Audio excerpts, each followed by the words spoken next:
Can you just make some noise? Anyone here last week or heard the message last week? So if you weren't here, if you missed it, that's okay. You can catch up and I'll give us a recap. But I did something last week I've never done before. I literally just ended the message. I didn't finish it. I was like, that's it. It's done. Go home. I'm going to finish it next week. Now, I'll pull the curtain back just in case you're like, did he run out of time? Like, what was going on? I had planned it the whole time. It was planned. So just so you guys know that. It was planned because there was just too much good stuff. I couldn't fit it all in one message. So all that to say, I'm finishing the message.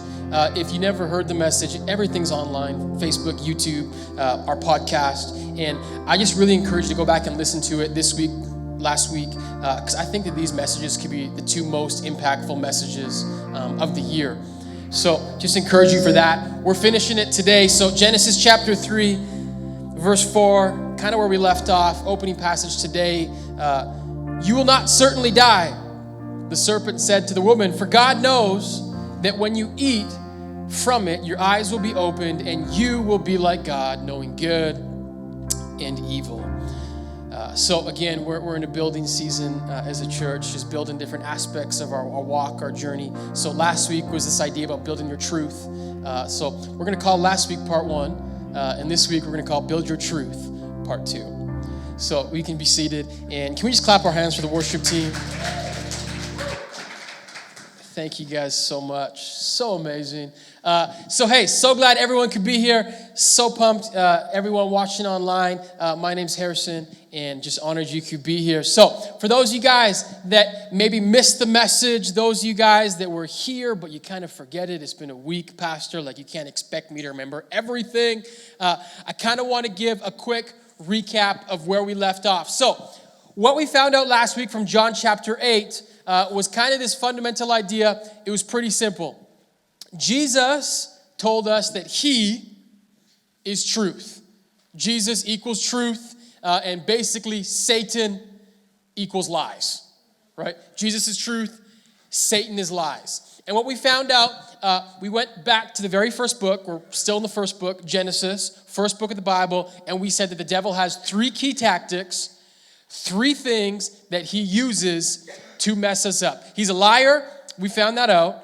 And so through lies, deception, he has 3 specific tactics that he uses to mess us up. Ringing some bells for some people. And again, this came from the first book in the Bible, Genesis. And so some of us are saying, well, wait a second, that book's really old. And even more than that, if we can see his tactics in Genesis, why wouldn't the devil find new tactics? Why wouldn't he find a new strategy? And we said pretty simply that the devil's strategy is very effective.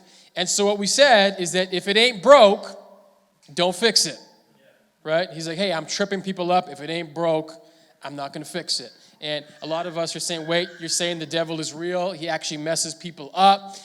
Isn't that kind of weird to believe in still, Harrison? A devil? Aren't we past that? And again, we addressed that last week, so go watch it if you haven't seen it. But really simply, we said that Jesus believed, saw, and taught about the devil. And so if Jesus believes in it, I'm going to believe in it. You can do whatever you want. So 3 tactics. First tactic we looked at, if you guys remember, number 1 was isolation. The devil will do anything in his power to get you isolated. Right? Because he knows that when you are alone, when you are by yourself, you are more vulnerable. You're easier to deceive. You're easier to attack when you are by yourself. We talked about what isolation has looked like for so many of us over the last year and how it's affected us, our mental health, so on and so forth. It's one of the main tactics the enemy uses. He wants to disconnect you. He wants you to be isolated. He wants you to go through things alone. So what we said, what was the solution to isolation? We said the solution was community. If the devil wants to isolate me, I need community. I need people that know my name. I need people that know my story. So that was number 1. Every single person last week that took notes, you're like, Harrison, I don't need this. I take notes. The rest of you guys start taking notes. So number 2, first one, isolation. Number 2 was confusion. What happened in the story, God said, to Adam and Eve, hey, you can eat from every single tree except one. Satan comes in. He's like, oh, how come you can't eat from any tree? That's not actually what God said. So basically what we said is that the devil works through confusion, right? He's trying to confuse us. The main way that he does that is through half-truths. We're going to talk a lot this morning about half-truths because it's one of the main ways the devil uses to deceive us, to mess us up, and to really throw us off is to confuse us, and he uses half-truths. So the solution, we said, was that if the devil works through confusion, we need clarity. And the best way, we said, to get clarity is through Scripture. We said the very clearest that God has spoken is through the Bible. So in a world that is confused, in a world that does not have truth, we need to look to Scriptures to find truth. Because the devil's going to use all types of mediums to confuse us. I talked about television, social media. I gave us a challenge last week. Don't know if any of you guys did it. But I said, hey, listen, if you're watching TV this week, why don't you just try and see if you can identify lies in the shows that you watch? I was talking to someone this week. He even said, he's like, man, challenge. I remembered it, and I was watching Grey's Anatomy this week. I don't know what one of the 45 seasons. But he's like, it was really hard to watch because the whole time all I could think of was lies. Like, this is a lie, because the devil uses those things to confuse us, so we need clarity. Does that all make sense? You guys remember that? Again, man, that was like 3, 4, 5-minute recap. Go watch the message. It's so much better than that. I just want to make sure we're on the same page. So where we left off was this idea of number 3, disordered desires. The third tactic, this is where we left off, is that the devil wants to disorder our desires. So, in short, what does that mean? What does it mean to have disordered desires? Basically, what that kind of looks like. Would you guys agree? Have you guys ever experienced this? Where it's like, I know that I need something, but I don't know exactly what I need. Or even like, I know something's wrong. There's something wrong with me, but I don't know exactly what's going on. Like, I feel a desire. It's like, you guys ever had a headache before? We've all had headaches. You guys ever had the headache? You're like, man, where does this come from? And you kind of run through like the list, like, well, maybe like I'm tired, maybe I'm hungry, maybe I'm thirsty, and like maybe I just need a Tylenol. Now, what happened is that, like back in the day, I think that you would just maybe hungry. Come on, but daddy can't feed. That's Will and Will Jr., everybody. I love you guys. I got a baby coming. Can't wait for that. They do stop crying Carly soon. But then you have more, and it just never ends. So, babies are amazing, guys. Stop it. So, we're back. We're back. And I'm not trying to embarrass you, so don't feel embarrassed. We love you. We're all good. Anyways, headaches. We're back to headaches. You guys that had the headache, you don't know what's wrong. Actually, a better illustration than headaches is babies, right? Like, as a parent, when babies are crying, you're like, what the heck is wrong? Like, I know there's something wrong, but I don't know if he's hungry or if he needs to poop. Like, I got no clue. And what happens, worst things for parents is this, WebMD. Because like back in the day, you fed them, spanked them, whatever. But now it's like, today it's like, well, you know what? Like, I'll probably just Google it. Like, I'm going to Google what's wrong. Like, why does my baby never stop crying? What happens is that it's always like worst case scenario, right? Same thing for headaches, right? Why does my head hurt? And it's never like you need to drink more. It's like you probably have cancer. That's what's wrong. You have renal failure. That's why you have a headache. And it's just like always worst case scenario. And so where I'm going with this, because we're talking about disordered desires, is that a lot of times we have things that are wrong with us. We have a desire, maybe we have a need or a want, but we don't exactly know what's wrong. And so the third way the devil attacks is he'll attack us and he'll try to confuse us at the point of desire. And so what that means is all of us have legitimate needs. And what the devil wants to do is confuse those needs, confuse those desires, and more so, try and get us to meet them in the wrong way. Essentially, a good thing that, a way to kind of remember it is that the devil wants to get us to meet a legitimate need in an illegitimate way. What is disordering my desires? It's trying to meet a legitimate need in an illegitimate way. This is one of the main ways the enemy attacks us. So that's kind of disordered desires from a bird's eye view. What I'm going to do is I'm going to go into the text in Genesis chapter 3 and figure out where this comes from. So context again, the devil said, hey, why did God say you can't eat anything in this place? Eve responds to the serpent. Genesis 3 verse 2. The woman said to the serpent, we may eat fruit from the trees in the garden. But God did say, you must not eat from the tree that is in the middle of the garden, and you must not touch it or you will die. We read this last week. It's interesting. One commentator I read, just wanted to share with you guys. He said, the moment that Eve really fell was not necessarily when she ate the fruit. The moment that she fell was when she began to dialogue with the devil. Because the devil, what we learn, he's crafty, he's a liar.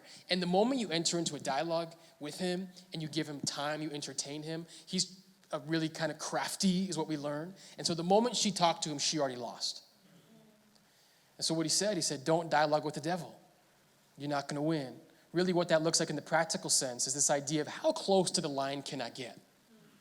You guys know that? It's like, how close can I get before I fall off the cliff? How close before I sin? He said the moment that Eve started talking to the devil, already lost. So he says, that's what God said. Satan says, verse 4, you will not certainly die.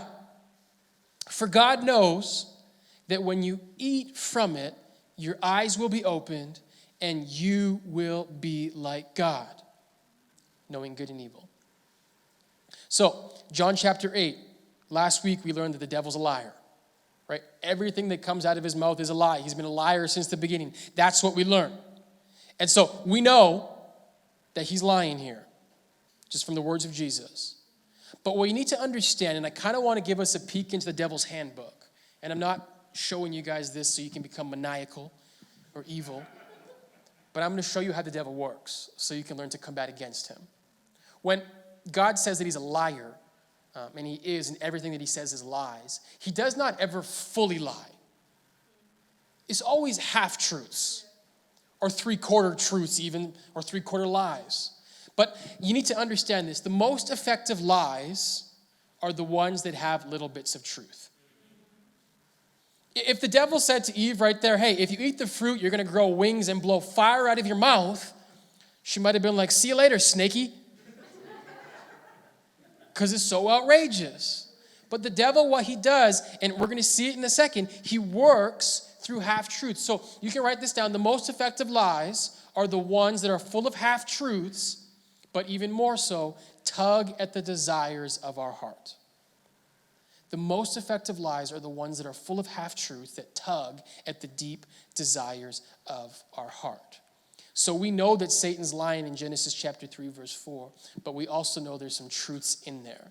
And more than that, there's also things that are gonna reach into the desires of our hearts. So again, here's the half-truth and the truth and the lie. The devil says, if you eat this fruit, you will not die. God says, if you eat it, you'll die. Well, here's the half-truth part. When they ate it, they didn't immediately die. So I wonder, like when she took the bite, chewed it, she was like, hey, I didn't die. The devil was lying. But God doesn't say you'll die right away. He just says you're going to die. And what happens in this moment, this is when sin and death enter. They were never meant to die. It takes some time, but they do indeed die. The devil says you won't die. It's a half-truth. You guys see what I'm saying? But here's the thing, and the biggest lies are these. They're the deceitful ideas that play into our deep desires. So what's the desire that he taps into here? It's pretty simple. The devil says to Eve, if you eat this fruit, you will be like God. So what desire is he tapping into? Well, it's this idea of being like God. Now, what does that mean? What does that kind of look like? I kind of want to show you what that means. So the desire is to be like God. So kind of like you could say power, right? To be like God is power. You could say knowledge. You could even say immorality. And so what the devil knows, these are all things that we as people have a desire for. A desire for power, a desire for knowledge, immorality. I'm going to show you in a second. These things are not even inherently bad. But he says, hey, you want to be like God. But here's the lie. The lie is this. God is holding something back. God's holding something back. You will be like God. Those are the two lies. God is holding something back and you will be like God. And the way that he does that is by playing to the desires of our heart. He knows it's something that innately we want and or need, but he twists it. Now, this is the main trick of the devil when it comes to our desires. The devil always wants to get us to think that God is holding something back. That there is something that God is keeping from you. But here's the truth I want us to understand. All of our desires will be met in Jesus.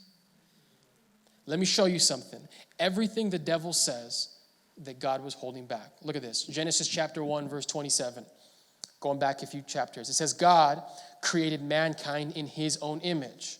In the image of God, he created them.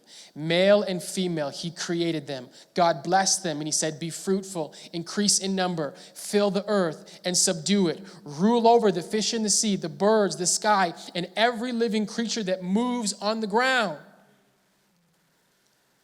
Satan says, if you eat this fruit, God's holding it back because he doesn't want you to be like him. What's funny is that they were already like him. They were created in his image. They already had power. He says, rule over. The whole earth is yours. They already had immorality. They were never going to die. And so I want us to understand this. Every single desire that Satan says God is holding back, so therefore do something different, God has already or will inevitably give to you. And the devil wants to make us feel like he's holding something back. Now, I want to make something really clear. We are like God. We are not God.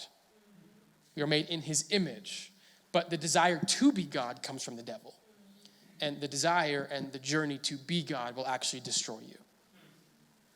Because you were never meant to be God, but you were meant to be like God because you were made in his image. Now, again, this is how twisted desires work. And every single time that Satan can play on our desires, deceive us, it inevitably ends in pain.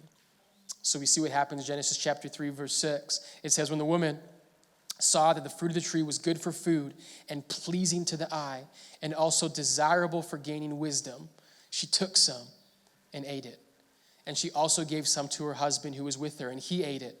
Then the eyes of both of them were opened, and they realized they were naked. So they sewed fig leaves together and made coverings for themselves. It says the eyes of them were open and they realized they were naked. I want you to understand something. The end goal of the enemy, once he twists our desires, isolates us, confuses us, at the very end of the day, he wants to leave us naked, broken, and ashamed. In the Gospel of John, again, the words of Jesus, he puts it even clearer. He says the devil comes to seek, to kill, and to destroy. That's his end plan. And how he does it, and I believe out of all of the three, the most effective thing that he does is play to our desires that in many cases are God-given, but he twists them and he disorders them. Now, this is the thing I want us to understand, especially when it comes to desires. I believe that when you pull back every single desire that we have as humans, every single desire has a good root. The only desires that you have that you actually need are the ones that God has given you. And so this is what makes it so tricky. Because the good things and the good things that we desire, Satan wants to just push us off course. He wants to just shift it by a degree. Right? Amy was telling me about an illustration of a boat. If a boat is just off by 1 degree, it doesn't seem like much at first. But over time, they'll end up completely lost. And so the devil just wants to shift your desires. He doesn't need to go full 180. 360 is back to start. He just wants to shift you a degree. Because if I just shift a degree, if I can just get them off a degree, that which is good will no longer cease to be good. I'll give you a really simple example. Not even the devil, just life. An innate desire for all of us is to eat. You guys know that? Good. Welcome to Bio 101. If you want to live, you need to eat, right? Food actually keeps you alive. And that desire to be hungry is actually a good thing. It lets you know that you need to eat. Now, again, that desire, that God-given desire is good innately. But if it gets twisted, even just a few degrees, the thing that was once good can actually kill you. If literally food, which we need to live, can actually kill you. Does that make sense? Now, I'm going to show us how the devil does this. And I guess you could say he uses food, but I'm going to show some more kind of psychological things that he does, where he plays on our desires, and then he just twists it. Just that 1 degree. And the end, where it kind of just feels like truth. His goal is to leave us naked, broken, and ashamed by playing to our desires. So here's the first one I think is really, really relevant in our modern day. I believe that if Jesus is who he says he is, we talked about this last week, that everything that he has for us is in our best interest. And even more than that, everything that he offers us is exactly what we need. So one of the things that Jesus did when he came to earth, he talks about it a lot, is this idea of ushering in the kingdom of heaven. Now, maybe you've only heard about getting to heaven. Like, I can't wait to get to heaven. But the gospel doesn't just begin in heaven. It actually begins here. And he begins his kingdom here. And so this idea of the kingdom is built on the idea of Jesus as king. And so Jesus as king, his kingdom was ushered not with a war, but with him dying on the cross. And when Jesus died on the cross, when he took all of our sin, all of our shame, that was the moment the kingdom of heaven began to appear and began to begin. Even when he was on earth, it began. And so the kingdom of heaven, what it's marked by, which is different than other kingdoms that are built on power and influence and force, the kingdom of heaven is built on service. It's built on love. It's built on devotion. It's built on justice. It's built on equality. It's built on love. It's built on sacrifice. It's built on compassion. Why? Because it's built around the example of Jesus. The kingdom of heaven is a reflection of the king, who's Jesus. Does that make sense? And so everything the kingdom of heaven embodies, all of those good things I've said, love, justice, compassion, mercy, all of these things that the kingdom of heaven embodies are things that we as people innately need and we want and we are attracted to them. Why? Because they are good. They are good desires. And that's the ethics part. And most people like kind of like the social ethics of the kingdom. Now, the morality stuff, some people are like, whoa, you don't tell me what to do, Jesus. But in the same breath, the morality of Jesus follows the exact same pattern. It's what we actually need. And the kingdom of heaven is not just social ethics, it's morality. We, as kingdom builders, as kingdom culture carriers, we live out the vision of Jesus in ethics, in morality. And all of these things, I want us to understand, are what is best for us. Now, the devil knows this, that crafty son of a gun. And so what he's trying to do, again, is just shift it. Just a couple degrees off course. And one of the ways that he does this today, I believe, is so simply, I think it was Mark Sayers, he's a pastor, he put it like this. He said that what Satan wants to do and what our culture embodies is the principles of the kingdom without the king. It's the kingdom without the king. Now, one of the markers of the kingdom of heaven is justice. It's equality. It's mercy. Galatians chapter 3 puts it pretty simply. It says, in God's kingdom, there is neither Jew nor Gentile, slave nor free, male or female, for you are all one in Christ Jesus. Because of Jesus, because his sacrifice, because God loved me so much to die for me. He didn't just die for me, he died for everyone. And so therefore, every person has intrinsic value. Every single person is worthy. So if I'm for Jesus, that means I'm for people. I'm for all people. I love all people. I show grace to all people. Why? Because Jesus first showed grace to me. And so all of this stuff, and Galatians chapter 3 is kind of like our culture, right? No longer black or white, no longer gay or straight. We're all one. And all of that stuff is good. Equality is good. I need you to understand something. If you are for Jesus, you are for equality. Even for people that you may disagree with, you are still for equality. So Galatians chapter 3, our culture believes in, just not necessarily the Christ Jesus part. We're all one because we love each other. Because equality and social justice are what we need. And so again, what the devil does, it's not a complete, it's just a little bit off course. Because he knows all of those things are good. If you have a heart for justice, that's good. Because the heart that Jesus gave you. If you have a heart for equality, if you have a heart, that's all good things. So what the devil wants to do is give you the kingdom without the king. And what that looks like is this. You need to understand something, especially when it comes to equality, justice, all that stuff. Without Jesus, it does not work.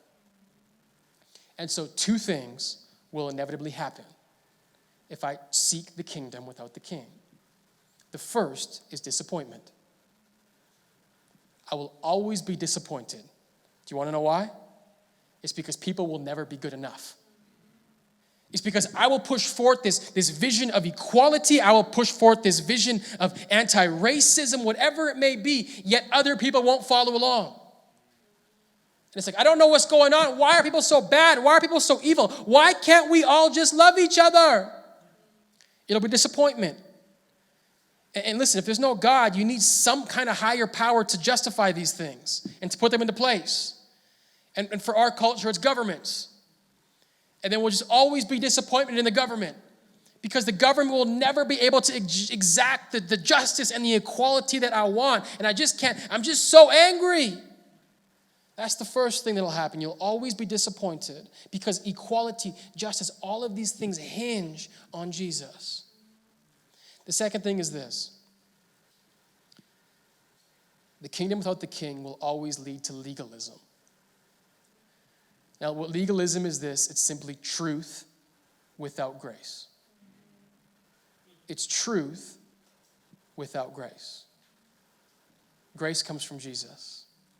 And so what happens is this. If I find someone that does not match my level of morality, that maybe is wrong, that maybe has spoken down on others, there'll be no grace. And without grace comes legalism. And what legalism looks like in modern day culture is what we call cancel culture.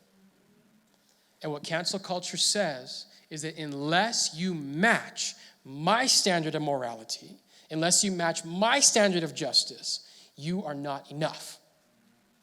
And without grace, you need to understand this, each and every one of us is in line to get canceled. Without grace, you will be canceled.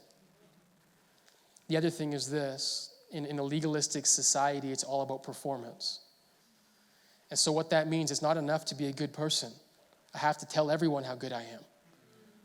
And it's one way to tell people I'm really good, but the best way to show how good I am is to actually crush other people. Because if I can show them how bad they are, that just puffs me up. And that's the very heart of legalism. And we see it in culture, and you see it in religion many times. But what the devil wants, is this making sense? You guys kind of see where I'm going? It's that innate desire. All of these things are good is what I'm trying to say. But what the devil wants to do is push you off course. And you're saying, well, he's going to push for something good like truth and equality. He will if he believes the end course is your destruction. He doesn't really care what it looks like on the way, as long as he can seek, kill, and destroy. And so the devil always starts, what I'm saying, by attacking a good desire and just disordering it. The kingdom is good, but without the king, it falls apart. That's just one. Can I give a few more examples? I kind of want to get your brains going here. Another one, and I think this goes both ways, but I'm a man, so I can speak most confidently for men. But I think that there's something innate in us where we have this desire to be a provider, whether it's for ourselves, or for families. I think there's just something in us, right? And I think women have it too, but I'm not going to speak for you guys. I speak for men. And so the need to provide is good. I hope you provide for yourself, for people, otherwise you'll die. It's a good desire and it's in us, but what the devil wants to do, again, push us off course. Just 1 degree. And so what does that look like? A couple things is overworking. right? Well, the reason I grind, I never see anyone, I don't have time for church, family, friends, anything, is because I'm just trying to provide. It's a good thing to provide, right, Pastor? Of course it is, but the devil wants to push you 1 degree, and he wants to disorder that good desire to throw you off. Listen, here's the thing. As people, can we provide for ourselves? Absolutely. But one of the things that happens when we begin to believe that we are the sole provider is that it becomes harder to worship God, because God is the ultimate provider. And one of the reasons that our culture in Canada and North America has such a hard time worshiping Jesus as Lord is because we provide for ourselves. And so if I have every need met, if I've never missed a bill, if I've never missed a meal, it's hard to say God is provider, that he's Jehovah Jireh. Because I provide for myself. And I actually have this belief that one of the main reasons that so many of us have an inability to worship, whether it's raising our voices, raising our hands, standing up, whatever it is because we have a hard time acknowledging someone higher than me. Because one of the things that we do in worship, we give God praise, but we also give God honor.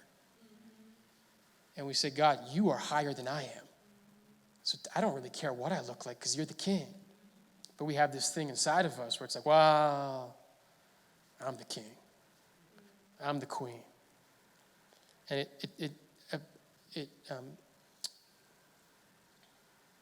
there's a word I'm looking for. I'm not going to find it. Stops. It's a synonym for stop if you guys go to Google later. But by twisting our desires, it stops our ability and slows down our ability to worship Jesus as Lord. Just by pushing it off by a degree. And really it taps in this other desire that we have to be God. You go back to Satan, that's the very first thing he said. You can be God. You can be like God. So, another big one. I'm just giving you guys examples. Your brain's going places. What I want us to do is I want us to see in your lives how the devil attacks the good things, but twists it. Another one is this. Every single one of us is built innately with compassion and love. I believe that's human. That's humane. And it's good. Compassion and love are good, obviously. But again, if that's who we are as humans in God's image, what does the devil want to do? He wants to attack that good desire and disorder it. One of the things our culture says is this, and it is an absolute lie from the enemy. It's a lie that says, in order for me to be compassionate, in order for me to be loving, I must accept and tolerate everything and everyone. Now, you need to understand something. You can love people, you can even accept people, but that doesn't mean you have to affirm everything that they do. But what happens, again, the devil pushes that thing in our heart. And so we live in a culture that says this, and I believe it's a lie, that says, if I correct anyone, that was wrong. I shouldn't say anything. That's not loving. That's not compassionate. Now, let me tell you how nonsensical this is, and I'll give an illustration. I was talking before, we have twin girls, almost 2 years old. They're sweet, but they're also psychos. And as a parent, a part of your job is to literally make sure they don't kill each other, right? And so, I'll give you an example. They like to push each other, right? I don't know why they just sometimes push each other. And there's sharp things in our house, and my fear is someone just, anyways. No one would say, well, Harrison, if you really want to love them, just accept them. Just accept that for what it is. Just watch it as the most loving and compassionate thing that you can do. But you need to understand, if there is someone in your life that you love and you know they're heading towards destruction, love and compassion does not look like acceptance in many cases. If you have someone in your family that you love that struggles with greed, that struggles with addiction, it's not to say, honey, just have fun at the casino. I love you. That's called enabling. But what does the devil do? He just twists that which is good. And for so many of us, it's like, well, if I say something, does that mean I don't love them? But again, if someone's heading towards their destruction, what's the true loving thing to do? the devil just twists it. And I could give us examples all day, right? The desire for companionship, that's God-given.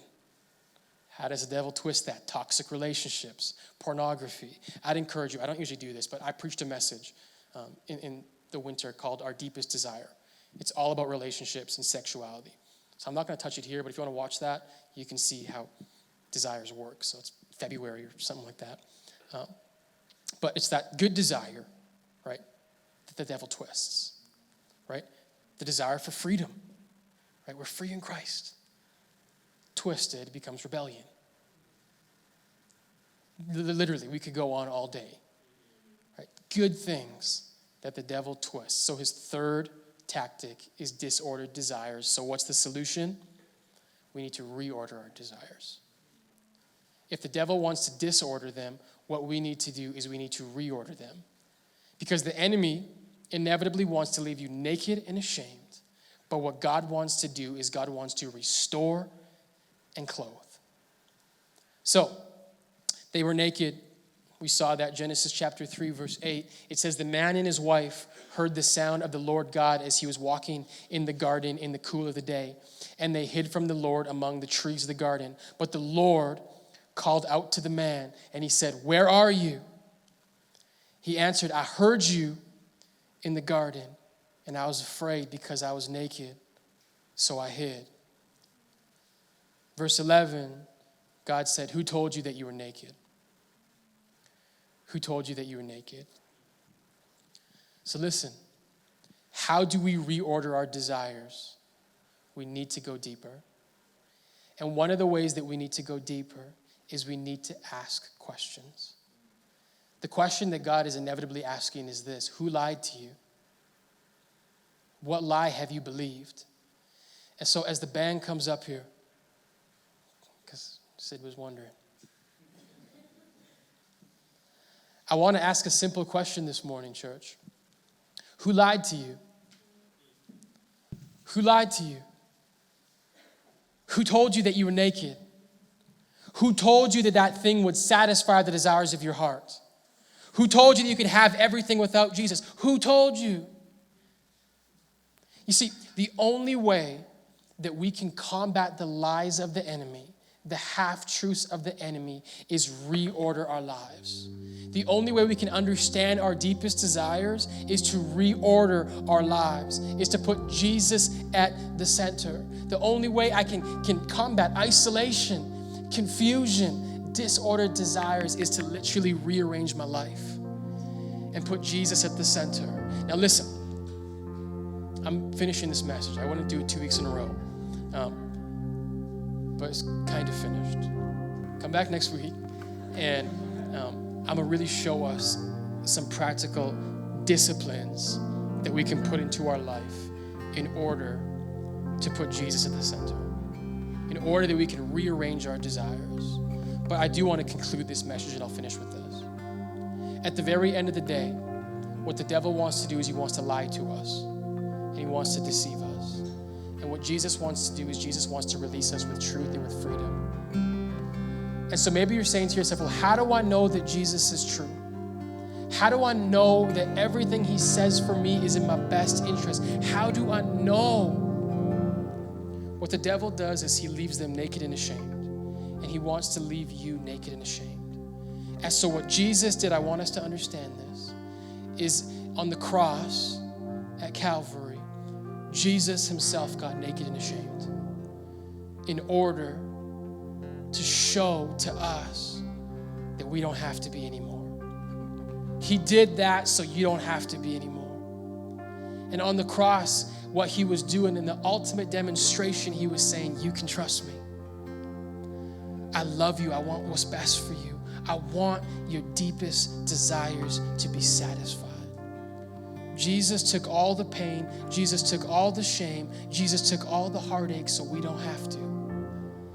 And so we can trust him that what he wants for us is what's best for us. Hey, thank you so much for listening to that message. We hope that that encouraged and inspired you. We want to connect with you. So if you would head over to kingdomchurch.ca, we would love to get in contact with you. We don't want this online experience to be the end, but just the beginning. So fill out a connect card. There's so many ways to connect. If you want to give financially, hey, we thank you in advance. Your generosity helps us and do ministry in St. Albert and ministry in this church. So we can't wait to get to know you. Fill out a connect card. We love you. Take care.